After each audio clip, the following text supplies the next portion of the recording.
Hey there folks, rinimt here, and welcome back to Let's Play Final Fantasy XIV Stormblood. In the last part we did Swallow's Compass, Soul Instant, and Rathalos. And now it is time to go back to Ivalice. Uninvited. Arya, where in the world have you been? Did you not receive Alma's summons? Principal Lex and Tails' research into the R side may finally have borne fruit. We must hurry to the Prima Vista before they embark on some grand and perilous adventure without us.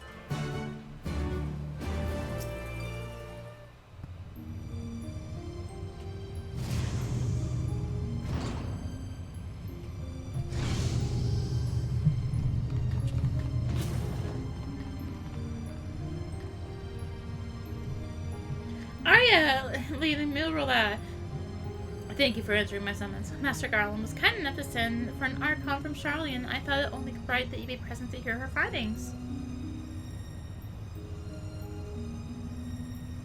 To be frank, summoning Mikoto was Marish Tola's idea. I simply came along to see what light she could shed on this mystery.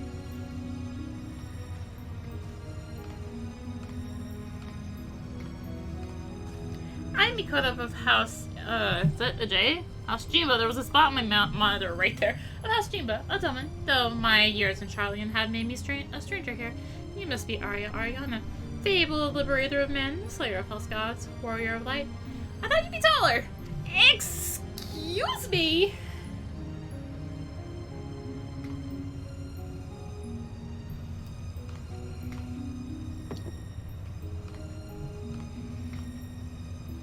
At least I'm not a Lullabelle.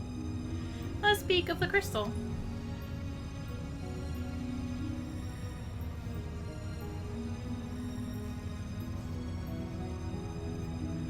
Ahem. The Otius, one of but many Orosite shards that aided noble Delita's rise to regent.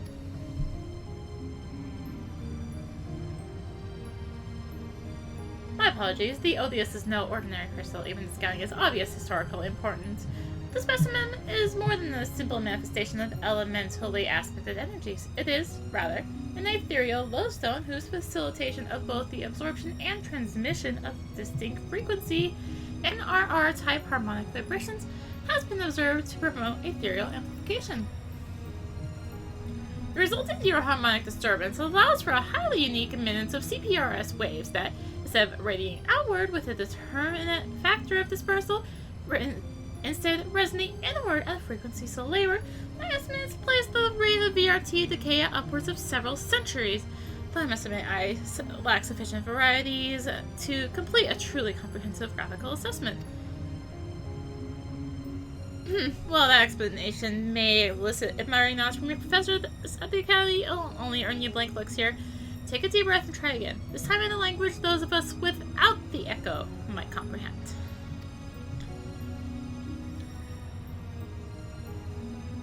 My apologies, I merely thought. Apologies will see us no nearer to an answer. A simpler explanation, well.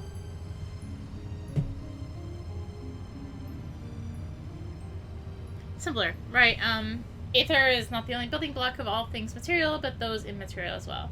Thoughts, memories, feelings, one's very will are all understood to be ethereal phenomena, and can be measured as such. Unlike most crystals, which can only emit elemental energies, Orosite is tuned not only to absorb ether, but ether specific to the immaterial. That ether is then stored and multiplied within its crystalline confines until external stimuli precipitate release.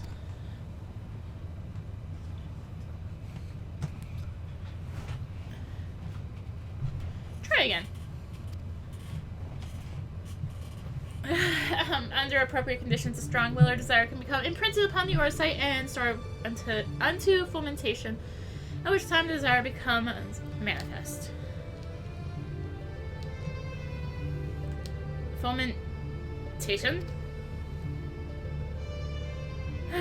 What my studious young friend has tried to say is that the Odious takes one's deepest fantasies and makes them reality. Yes, that is simpler. You may choose to think of it as a process akin to that of summoning a primal. There being one marked difference. Primal summoning requires a supplemental energy source, such as a horde of elementally charged crystals. Orsite, on the other hand, has the capacity to serve as its own source of power.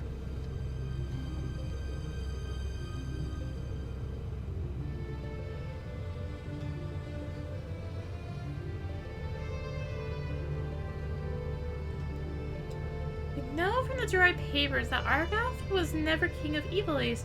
He was slain in battle during the War of the Lions.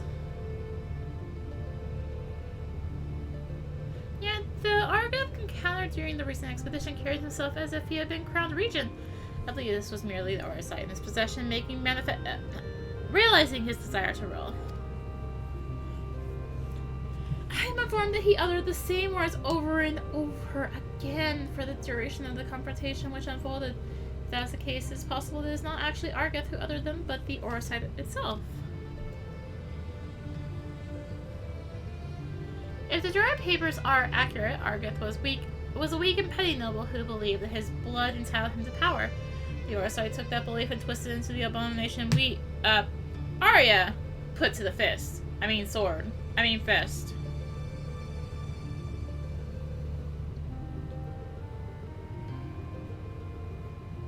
And you were saying the crystal could prove a threat?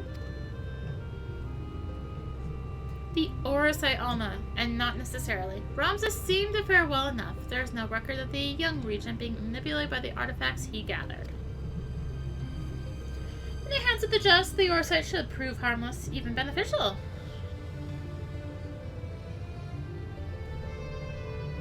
To paraphrase, it is not the weapon that kills, but the one who wields it.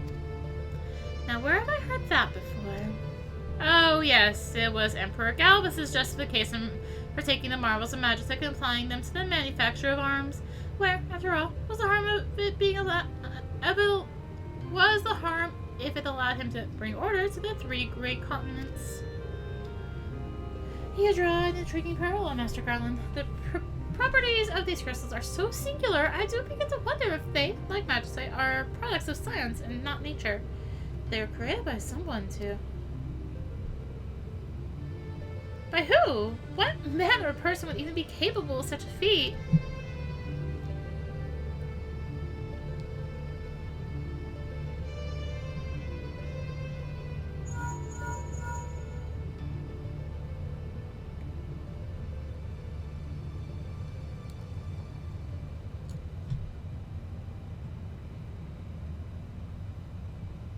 Now that is an interesting question, the answer to which I look forward to hearing. Regrettably, I have pressing matters to attend to elsewhere. Fear not, however, because insight will prove far more beneficial than anything I might accidentally contribute. Good day to you all.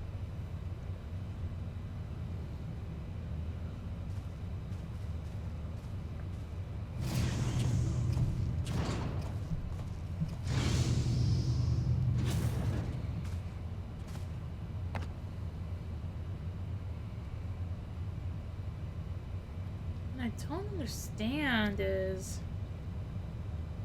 If the Duma wasn't written with Argus' deepest desires, then whose desires are rattling out about inside the Odious?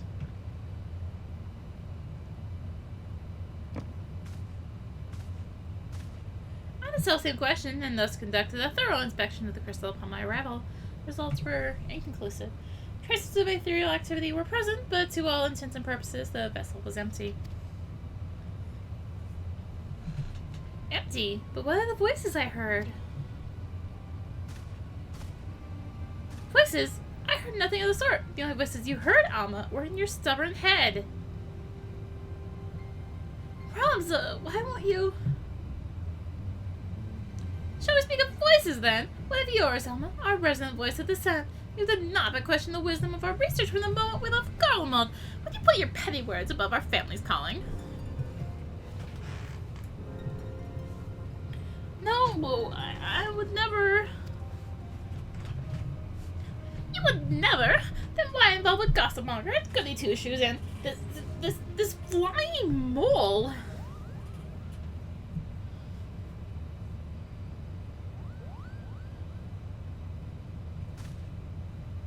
Please tell me you can see that.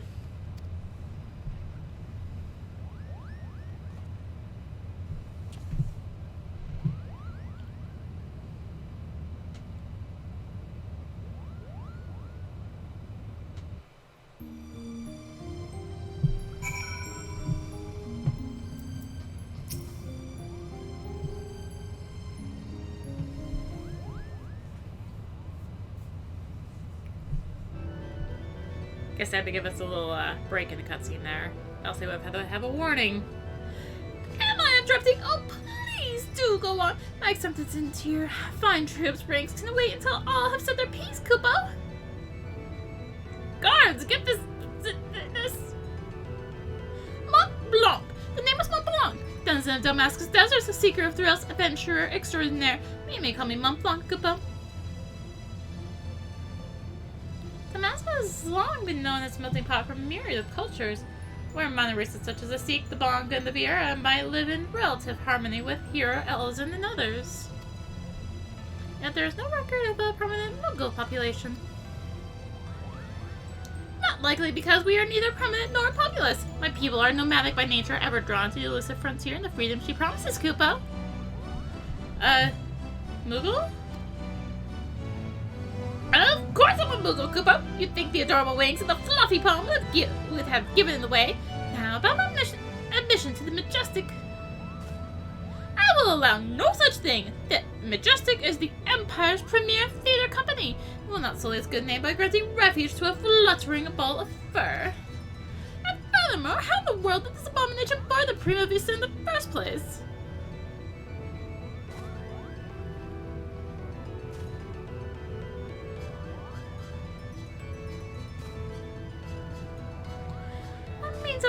His wings were the guest. As for submission to our company, I do not seem to recall race, creed, or allegiance on my list of prerequisites to you. No, Father. Very well then, Mont Blanc. What is it exactly that caused you to the stage? Our stage?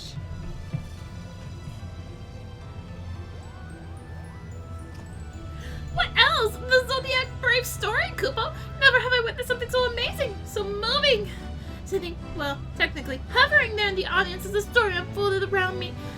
I knew I was witnessing something special, something positively transcendental, Kupo. It was then that I realized I either had to be a part of it, or go to my grave a bitter and broken Mughal.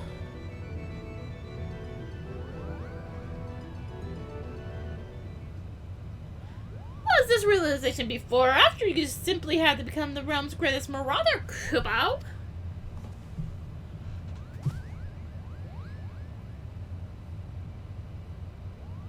Hurdy, how did you?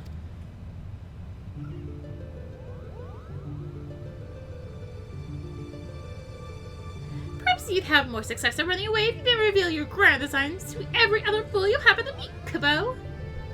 Was it not but 2 nights ago you dug up the axe, Kupo? Now here you are, professing your passion for the stage before carving even a single notch in your half. Do you not remember? To he who shares the butter goes the sweetest bread. How is one to savor said buttered bread if it has in the belly of a fearsome beast? You accused me of giving up when I merely came to the realization that continuing would end in failure. Only through a change of course could I reach my final destination, Kupo. And that destination is what, Mummer? Are you sure it is not Geomancer, Arithmetician, Templar? Do not bother answering, Kupo. We all know you'll be singing a different tune come cockroach. That's where you're mistaken, Hurdy. I was destined to be a thespian. I can feel in my fur. The Royal Delio is made for me. Made for me, Kupo. Kupo, come on. Enough! The actors in their company trained at the Empire's finest institutes. They represent the pinnacle of the profession, not only in Garden, but across the entire world. A vagrant, that mole like you could never hope to share a stage with such artists, let alone play the part of a hero like Delita. You yourself admitted you were too craven to face a solitary beast. How do you imagine you would fare against a pack of theater critics? Any troop would need proof of valor before I could even consider.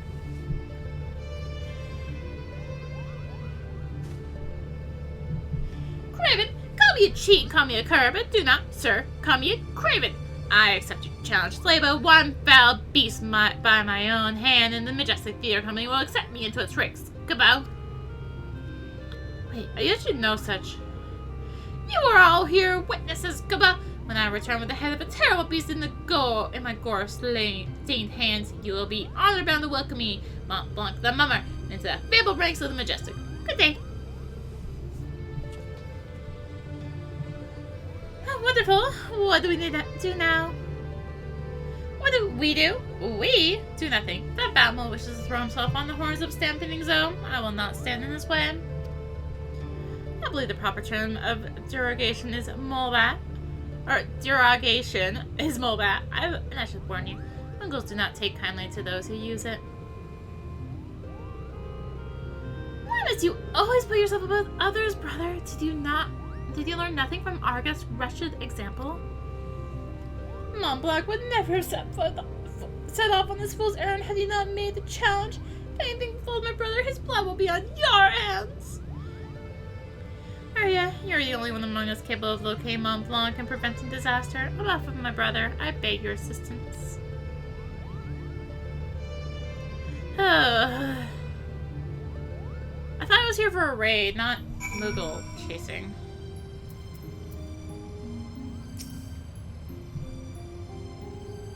My brother can be rather simple-minded when it comes to such matters.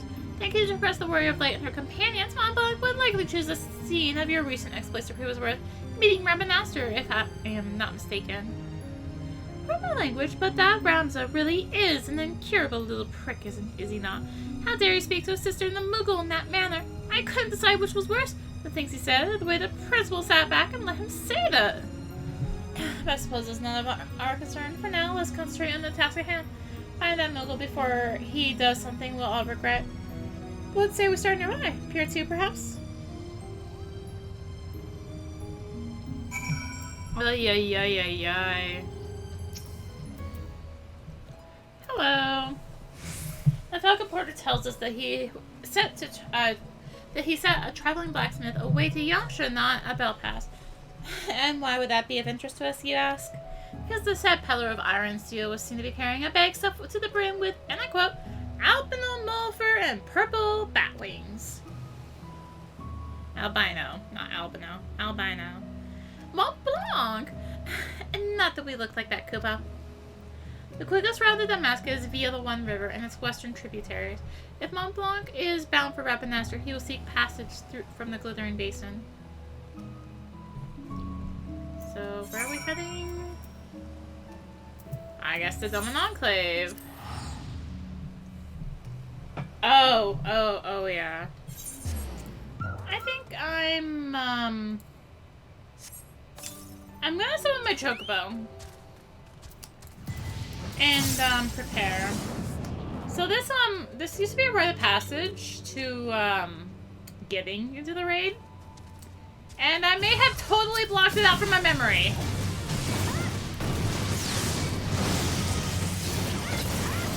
So there used to be 3 of these guys, and they used to spam the ever-living hell out of, Choco Meteor. Yeah, that spell right there. Yeah, that one. That Choco Meteor. Oh god.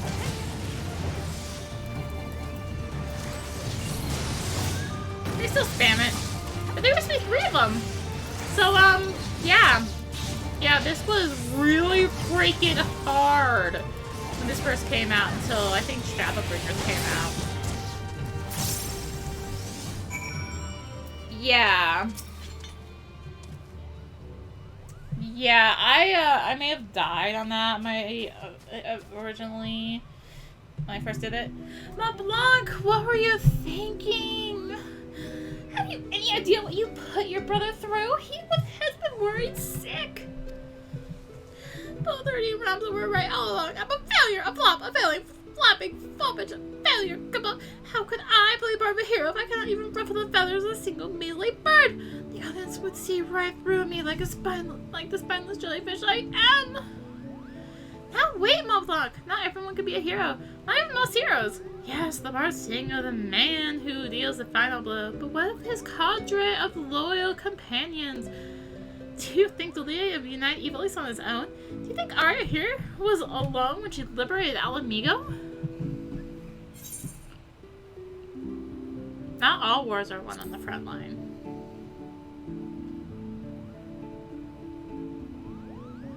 But of course they're not! Every campaign uses brilliant architect. The mastermind who moves the pieces across the board. I, Mont Blanc, can be that mastermind.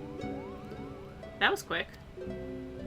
Let's not dwell on the details. The day is saved, the Mont Blanc has escaped, sun, scratch, or singed to show for it. We shall return to Prima Vista before our luck runs out.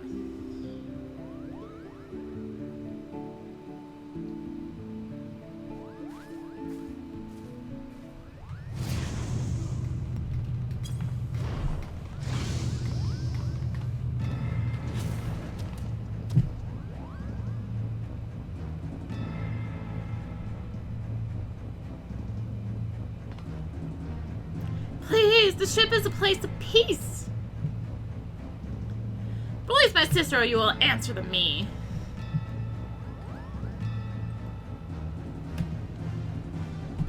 When the cat's away... Put that devil thing down, Ronza. You're not helping matters.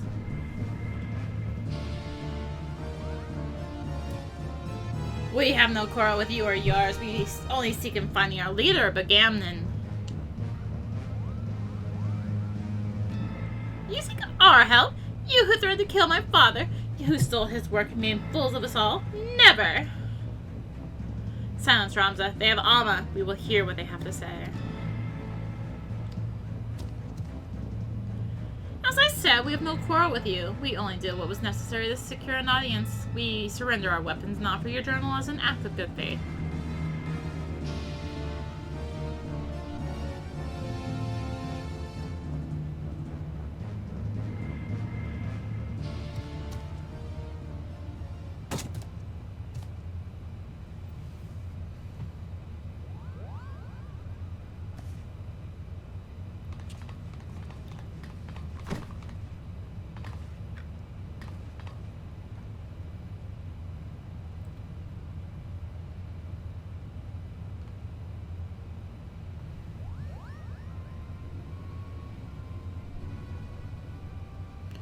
This is all rather a lot to digest, but your claims do coincide with what we have learned about the Aura site. You're saying that Crystal did something to our captain?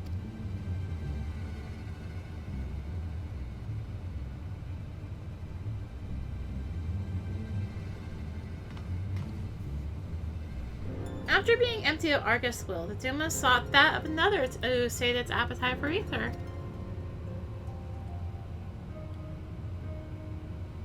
You're saying that Crystal ate our captain? No, not his body, no. Only his soul. His soul? Tell me, what in your opinion was your leader's deepest desire? What was it that he belonged for above all else in the world?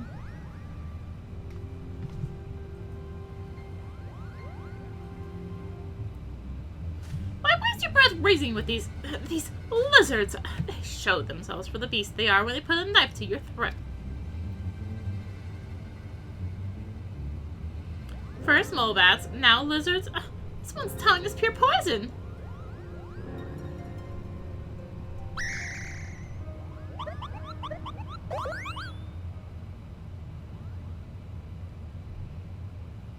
The boy can call us what he pleases. For our past failings, we deserve no better. Your failings?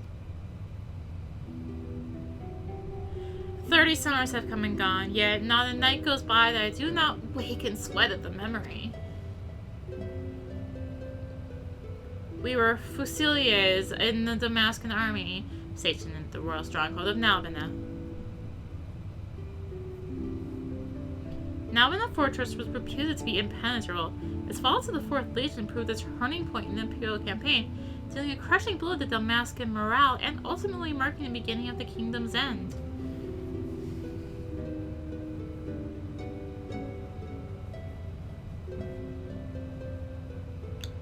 But Gamnon was our captain, and once it was clear the day would not be ours, Prince Razler, commander of the garrison at Nalbina, tasked him with one final mission. Our unit was to escort His Highness's twin sister, the Princess Ashelia, away from the fortress and thence to safety, but things did not go as planned.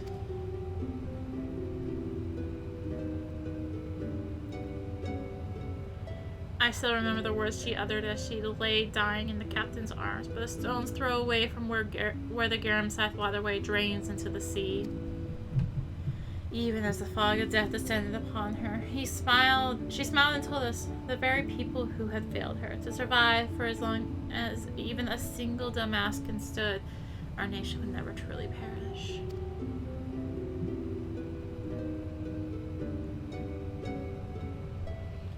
But it should not have been us who survived. If by failing to protect our charge, we betrayed the princess in her memory and brought shame upon our race. So yes, we are not but cold-blooded lizards deserving whatever scorn you deign to heap on us.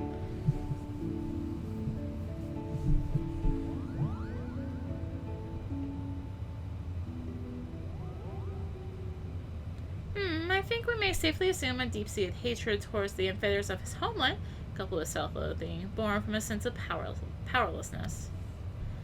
Darkness that lurks in the heart of Agamemnon is a little different from that which drove Argat, the self-same emotions that were to nourish the Duma.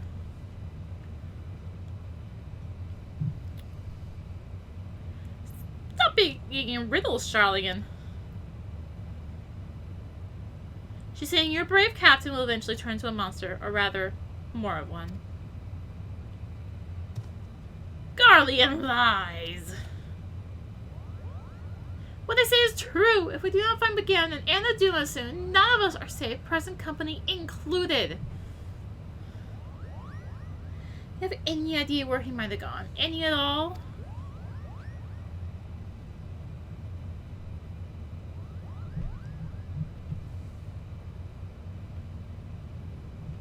Wait, look at this. Something has been added to the final page of my journal.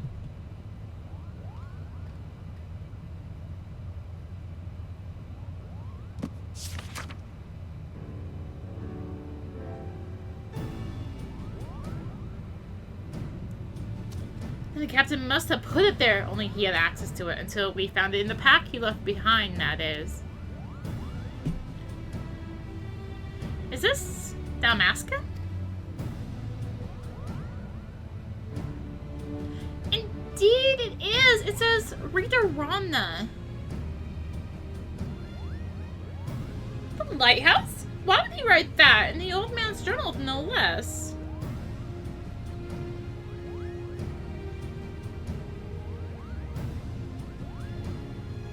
There is a place on the Valnard Seas, far to the south of Ravenastor, where the ocean tumbles into a gaping maw more than the maw across the Rita Rana Cataract.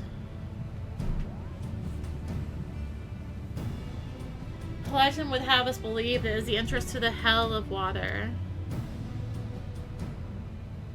Many a scholar seeking to prove otherwise has descended into the chasm. Some even by airship, but not a one has returned.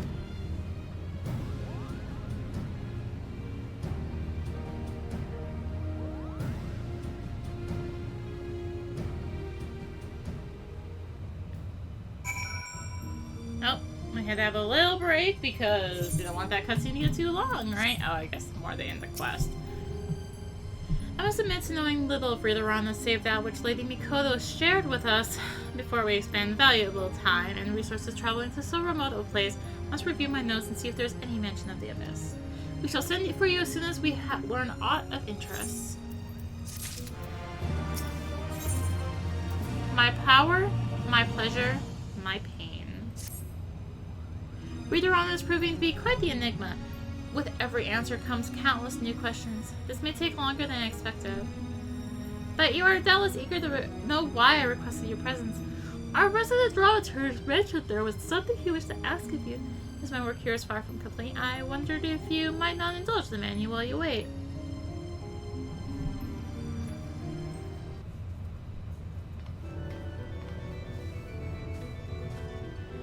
There's few so low to take their rest, and venturers without a quest. For short of work to give them worth, they soon shall be a source of mirth. Quoth the man idling in an airship.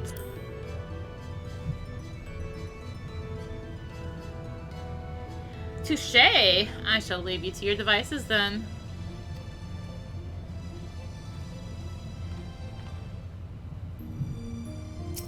Oh. I guess we have to choose the other option, huh?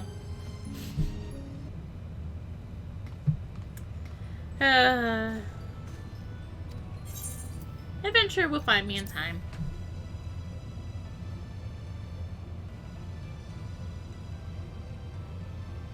Oh, but it has, my friend, it has. My colleagues tell me that if one in this land ever needs an item fetched, you're the woman to speak to. I find this philanthropic compulsion fascinating, and so, in the interest of research into my next play, let's say, I seek to put said compulsion to the test. Assuming you're a game, of course. Bring me a bottle of wine. But not just any wine. Make it rose-themed, and make it Eorzean. I've had my fill of the bitter blends offered here in the East. Where to start? Oh, if only there were some port where thirsty Eorzeans went for their wine. You would surely be there speaking with his foremost blind Lola Felon vintner, and not here with me.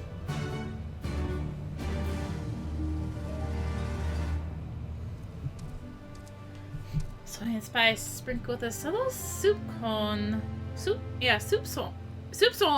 of the steppe. You have traveled far, far, my friend. What is it you seek here in Wineport? I wasn't expecting the accents. You have to forgive me there for a moment. A roasting wine? You would be hard-pressed to find a wine that did not display some hint of rose, so we can presume that your client was not referring to a desired bouquet. Perhaps a name or a label or... Bottle, yes. I do seem to recall a certain vintage rosé sold in crystal bottles with a single red rose on the label. Alas, I have nothing as rare amongst my personal stock. As for whom well, there is always a Bergland, I suppose. So yes, they were, of course, referring to Wineport.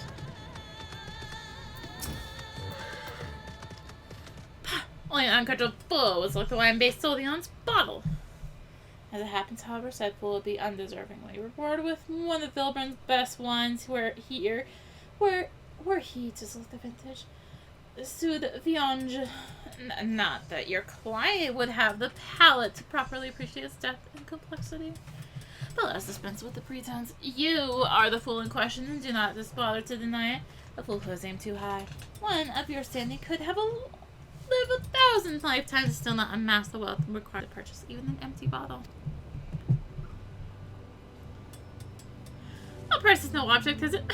Even if I believed you, and I did not. I have a reputation to uphold as a vintner and viticulturist. Were my clients to learn I was peddling the choice of my collection to the likes of you, they would never do business with me again.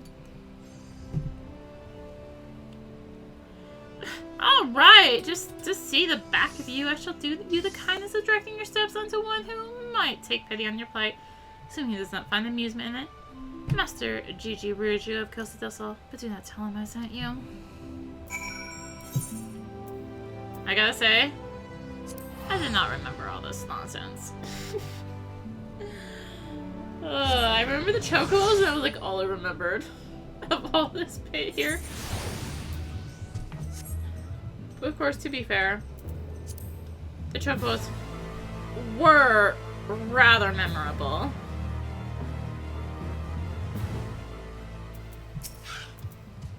Aria is always a pleasure, and I do mean that. My ladies informed me you have come inquiring after a bottle of Sud Viange, but I told them they must be mistaken. Not even you would be foolish enough to think you could.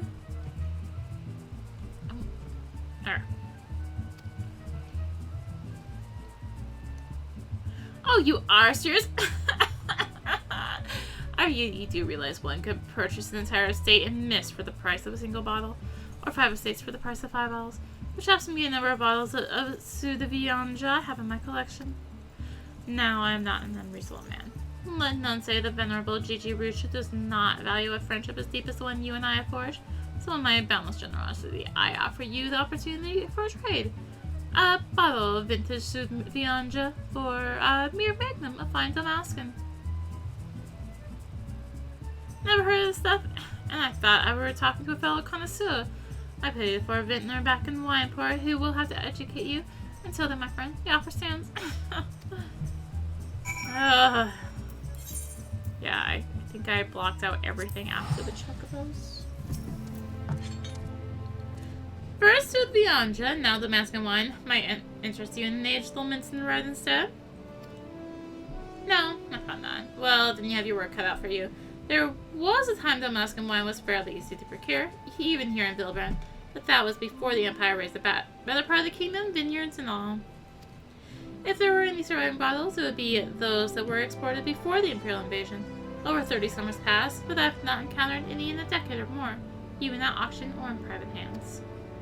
Collectors are covetous creatures. If one were to have somehow acquired a bottle, there is little chance he would willingly part with such a treasure, which leaves only those brought over by the few Dalmascan refugees who fled the Eorzea.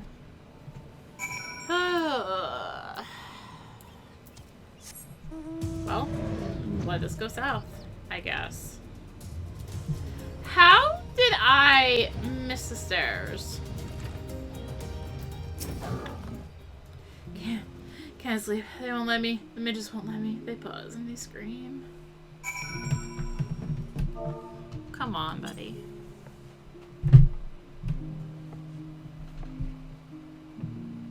You. I know you. You were here before. You sent away the midgets. They came back, though. They always come back. They mock me. Tell me I can never go home. I just want to go home. I cannot stand it here anymore. Slash comfort. Wine. My wife loved wine. We would drink a glass of Valence every night before sunset. She would always keep the cork. I always thought that odd. What good is a cork? Toss it in the midden heap along with the bottle, I'd say, but she...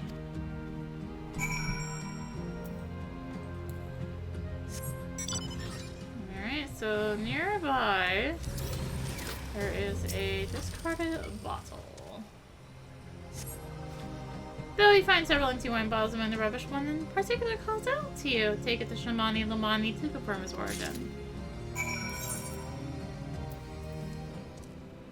How's dressed? I do hope your visit did not disquiet the poor soul.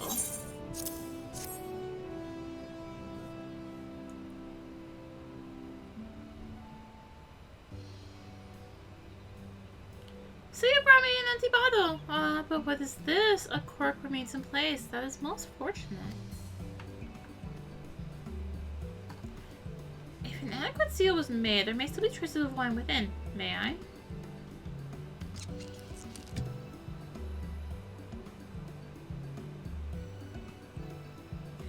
Flamboyant yet elegant. A thought-provoking blend of kukuro beans and cinnamon with just a hint of... Is that rosemary? A veritable kaleidoscope of both opulence and refinement. Long has it been since I last encountered a bouquet of such complexity, yet I recall it as if it were yesterday. Without question, this bottle once held the Damascus limon red by the name of Valens. To think I would have the opportunity to experience it again after so many summers. But I suspect Master Gigi Rusha will not be as satisfied with a sniff as I. Now, one without scruples might see the empty bottle as the basis for a ruse. One man's ruse is another man's keikaku. Over the years, I've had numerous dealings with the Lord of Costa del Sol, and while he is many things and expert on wines, is not one of them. Not that it would matter if he were. Men of his standing invariably find more joy in boasting of their acquisitions than consuming them.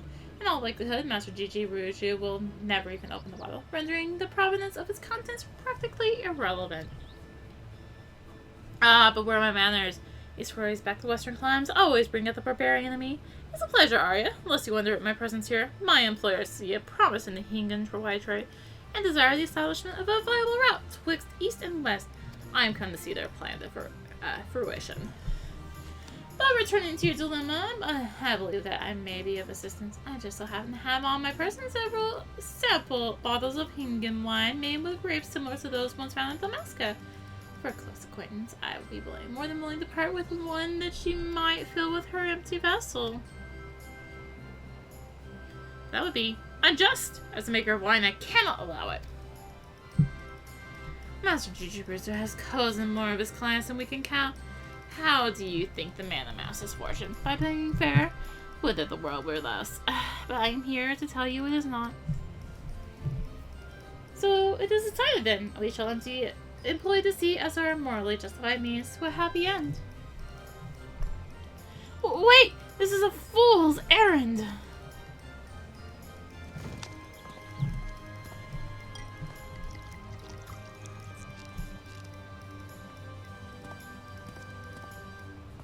Must be glad their quarry's a fool himself.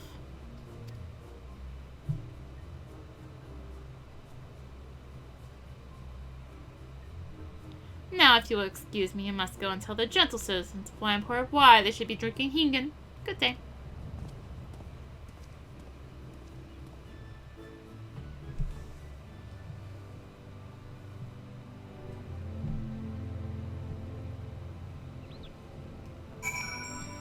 Alright. By the gods, you actually found one? A bottle of Damascus wine? Oh ho! We must uncork it right away.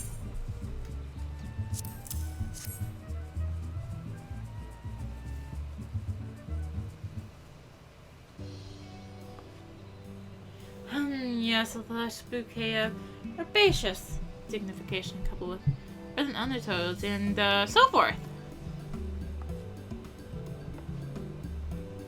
In short, the very epitome of Damascus red. Yes, you've outdone yourself this time, Arya.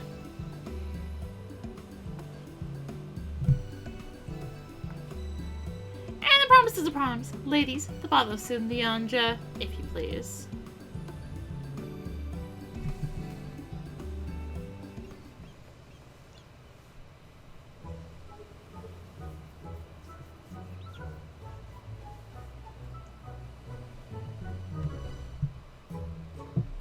Take whichever you fancy, except the one with the rose. That's my favorite. Or whichever you fancy.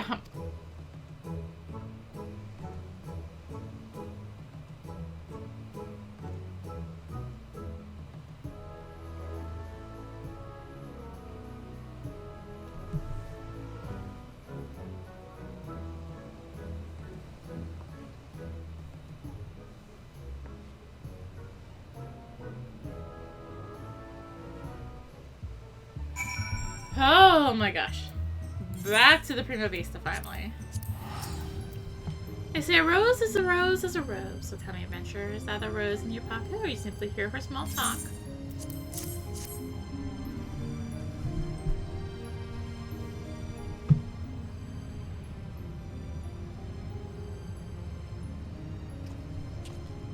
A bottle of vintage Sud de Vianja? You never cease to amaze.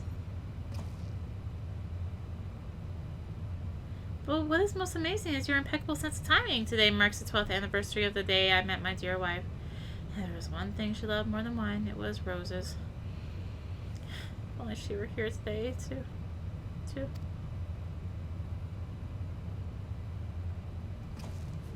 Ah, but my wife is very much alive. In fact,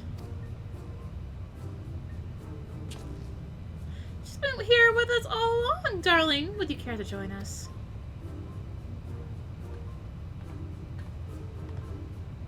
For me, how thoughtful, but with you? Forget the most important gift of all. Of course not.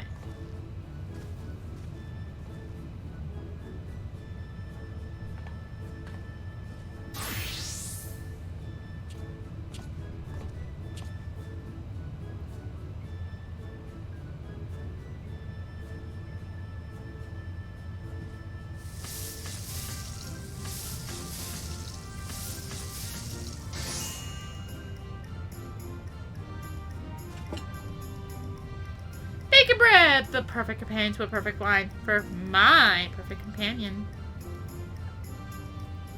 Oh, darling, I think this might be our best anniversary yet.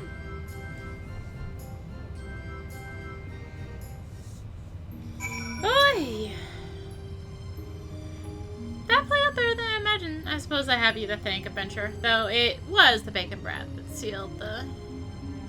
Ah yes, is that Principal Almost out here calling? Perhaps he has made some progress with his research and requires your assistance. You'd best not keep him waiting.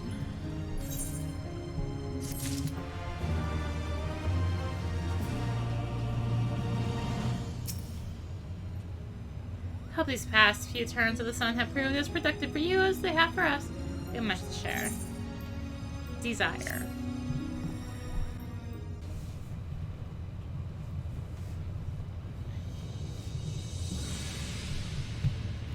Ridarana is the name of both a massive gap in the southern Valnor Sea and a lighthouse once manned by the Royal Damascan Navy to prevent ships from succumbing to the cataract's currents. I stress once manned, as the tower is laying empty since its candle keeps abandoned their post after the fall of Rabanastor. But if Pharaoh Sirius offers any indication of what can befall the lighthouse in the absence of its caretakers. Yes, but the real question is how all of this ties in with the Ivalice legend. A cursory examination of the Zodiac Brave story reveals no mention of a Ridarana. Yet it seemed foolish to assume that the name could not change in the centuries since the tale was read. So I thought to cross-reference text on modern Islevardian history with our own translations of the Durai papers. And after an exhaustive re-examination of my ancestors' notes, I discovered that there was not a single entry on Ridarana. And while mention of the Valnor Sea was abundant, I found no reference whatsoever to any cataract or lighthouse within its waters.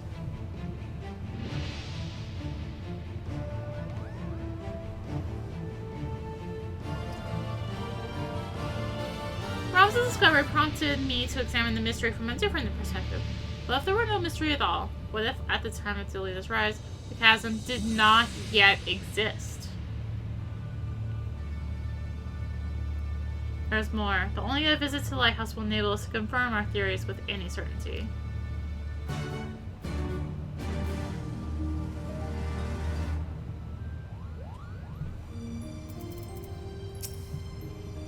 The Ridarana lighthouse lies far from civilization. You would be wise to provision for the trip here in Hingashi. Adventurer always comes prepared. Not usually, always. Of course.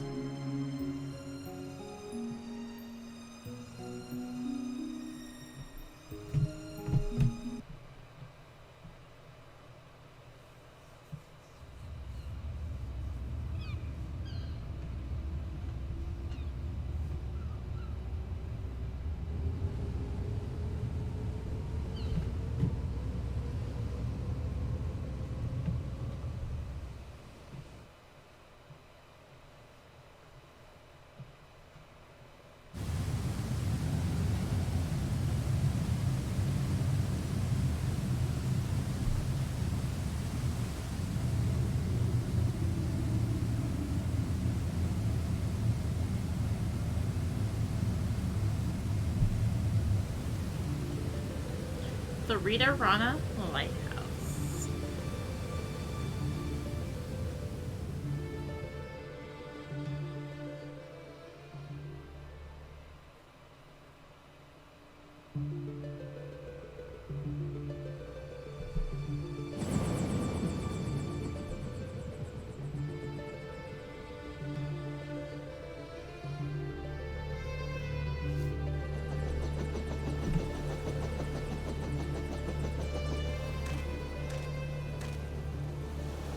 Something is very wrong here.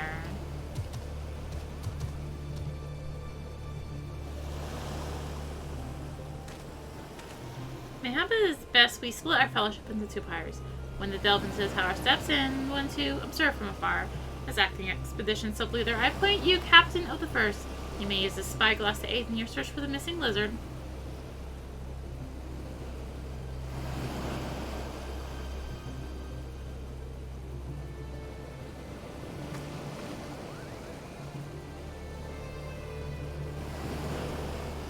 Damn it, brother. Where are you?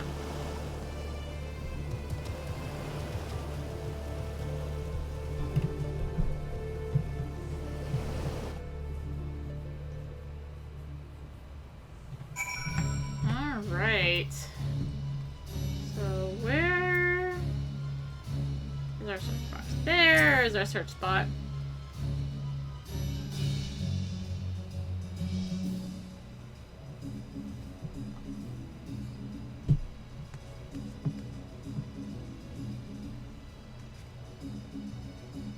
Location appears to offer an adequate view. Climb up and scan the area for any sign of Bighampton.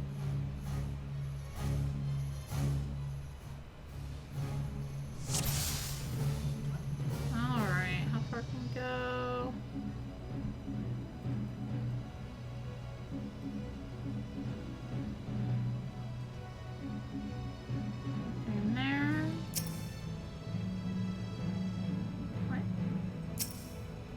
he is.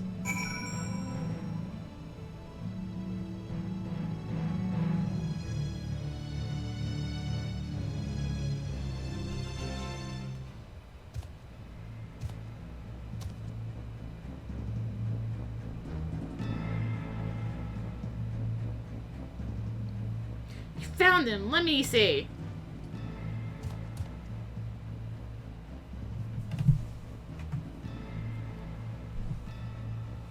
He needs our help.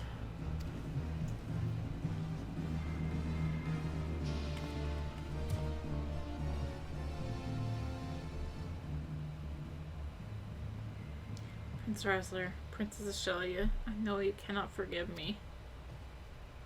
Nor should you. It was all my fault. Cannot save you. Cannot save anyone. Anyone but myself. I'm so sorry. Forget them. Wait.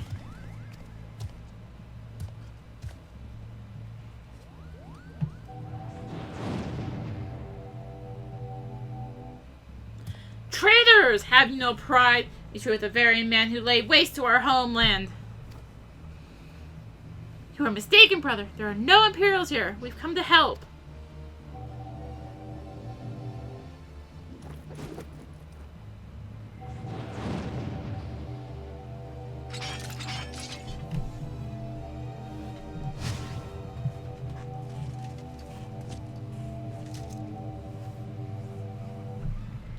I know what I see. My own kin sided with the enemy. How dare you stay my audience with the princess?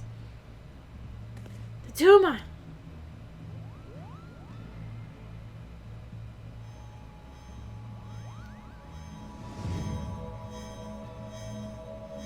It has him, Kupo. It's showing him what he wants to see.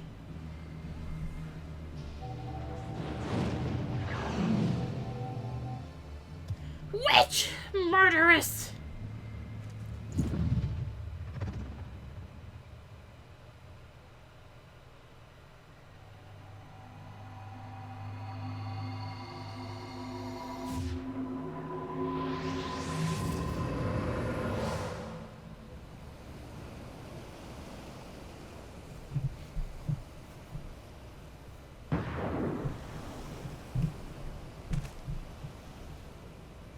Gunfire?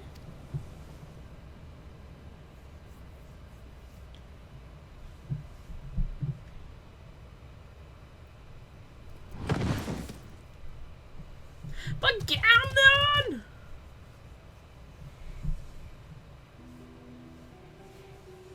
So this is the end.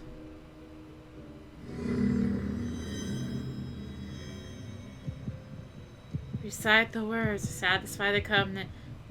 Relinquish thy soul unto me, and be granted that which you desirous most in the world. Sword in hand, the warrior clutches stone to breast. Look at me, brother. Look at me. And sword, HT. His fading memories. Don't you die! Not yet. In stone, his tempered skill. We promised we'd all go together when our time came. You can't leave us here. My sword, attested by stone, revealed.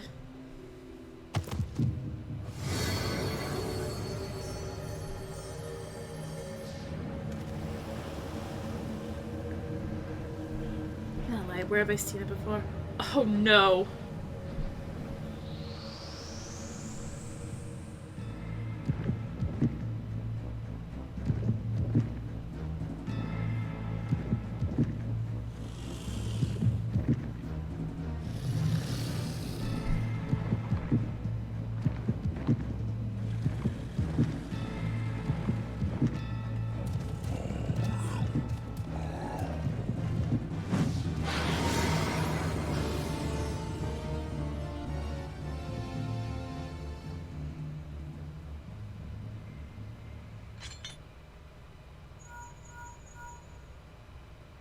Whatever you're doing, you need to leave the lighthouse right away. Right away. Do you hear?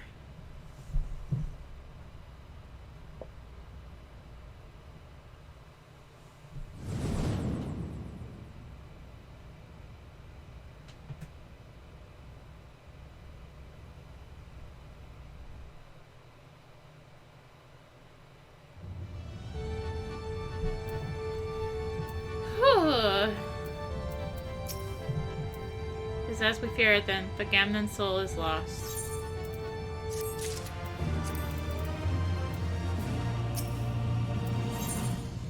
Annihilation. Much as I wish it were otherwise, the fear of Agamemnon is beyond saving. Yet we cannot suffer what is left of him to become a distraction.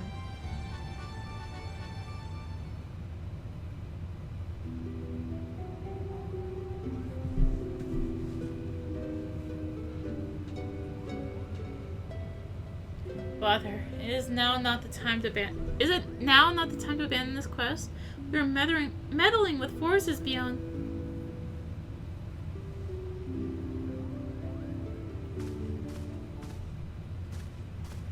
Enough, Alba. We adults were talking. While Arya was searching for the lizard, I inspected an area of exposed foundation at the base of the lighthouse.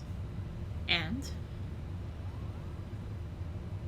You were right, Father. The lighthouse is built squarely atop the ruins of what can only be the clockwork city of Gaug. The what-work city of who? According to the Zodiac Brave story, the clockwork city of Gaug was a metallic metropolis where airships, automata, and other technological marvels at the age were first conceived. Little said about its location, however, save that it was far away. Well, the Turai papers do not say a great deal more. They do mention that the land upon which the legendary city was built was severely limited, and inconvenienced the forces inhabitants to build up rather than down. Which led me to ask myself, what if the reason land was limited was because the land in question was an island? But that still would not explain the omission of the cataract. It's inconceivable that the authors would neglect to mention so prominent a landmark had it existed. And I found it, a lone passage regarding Gaug's fall. Well, the particulars were menacing. It appears the city was abandoned after an explosion left half of it in ruin. I believe that this explosion may have undermined a portion of the seabed. It need only have been a small area at first, one that could well have gone unnoticed during the exodus. As time passed, however, the waters would have continued to wear away at rock, slowly widening the gap until we have what lies beneath us today. This would explain why there was no mention of Rita Rana prior to the present era. Come, Father. Will you not tell them the rest of the possibility that we Garleans are descended in part from the displaced citizens of Gaug?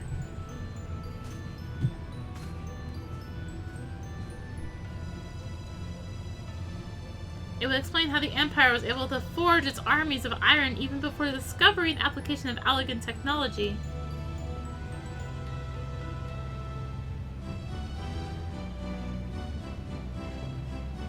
And it may also explain why the legend of Ivalice has resonated with our people for centuries, despite the fact that the Lost King was, as far as we can tell, in quite a different corner of the world. An interesting, if somewhat ambitious theory. But to return to your original claim, it is your belief that Rita Run the Lighthouse stands atop that what is left of.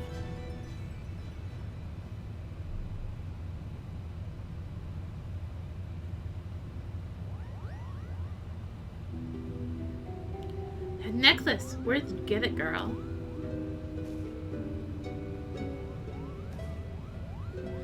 It was my mother's. Your mother's? It was my late wife's most cherished possession. Why do you ask? But Gamnon had the talisman he would wear beneath his jerkin. He refused to take it off, even when bathing. He said it was special. I only saw it a few times, but it looked exactly like the one your daughter wears.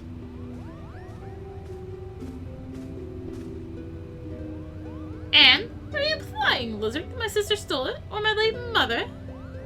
Neither! I spoke of their similarity, that is all. Can you believe the nerve of this boy? Hell, Enough, Ramza. Our guests are merely concerned for the well-being of their kin. But what of our kin?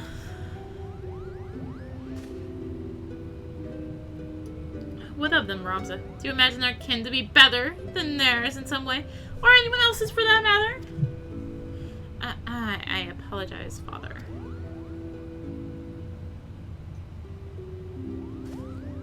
We have but one purpose, son, and that is to prove the existence of Ivalice and clear our family's name. Do not allow anger or hate to lead you from that path. Now we have a lost city to explore.